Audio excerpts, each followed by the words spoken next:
আমাদের এই অটোমেটিক সাইকেলটা টায়ার পাংচার হয়ে গেছে এবং এটাকে সারাতে এত টাকা নেবে সত্যি ভাবতে পারিনি। এই মুহূর্তে দাঁড়িয়ে সাইকেলের অবদান আমাদের জীবনে অনস্বীকার্য। নিত্যদিনের বাজার করা হোক বা মামামকে কিন্ডারগার্টেনে ড্রপ করা হোক বা পিক আপ করা হোক, সবই কিন্তু আমাদেরকে করতে হয় এই সাইকেলে করেই। আর আগেই বলেছি যে আমরা একটা পাহাড়ের ওপরে থাকি, সেটা খুবই উঁচু নিচু, তাই জার্মানিতে আসার 2 সপ্তাহের মধ্যেই একটা অটোমেটিক সাইকেল আমরা কিনেছিলাম। একে তো ঠান্ডা, তার উপর ঠান্ডা হাওয়া। তো যাই হোক, সেই সাইকেলটাই আজকে আমাদের হঠাৎ করে পাংচার হয়ে গেছে। আর এটাকে যদি আজকেই না সারিয়ে নিই তাহলে আমাদের জীবনযাত্রাতে ব্যাঘাত ঘটবে। কারণ মামামের স্কুল আমরা যেখানে থাকি সেখান থেকে প্রায় 3 থেকে 4 কিলোমিটার দূরে, এবং ওর বাবারও তাই। আর দুটোই অপোজিট ডাইরেকশনে।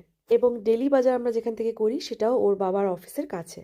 এত ঠান্ডার মধ্যে এই পাহাড়ি রাস্তা ডিঙ্গির সমস্ত কাজকর্ম করাতে অনেকটা সময়ও লেগে যাবে এবং একটু কষ্টকরও। তাই তো সাইকেলটার পাংচার ঠিক করাটা অনেক বেশি জরুরি আজকের দিনে। এখন বাজে বিকেল 3:30 মতো। আমরা এখন যাচ্ছি সাইকেল দোকানের দিকে। ওর বাবা সকালেই কিন্তু অ্যাপয়েন্টমেন্ট নিয়ে নিয়েছিল, তো এখন অলরেডি ও চলে গেছে।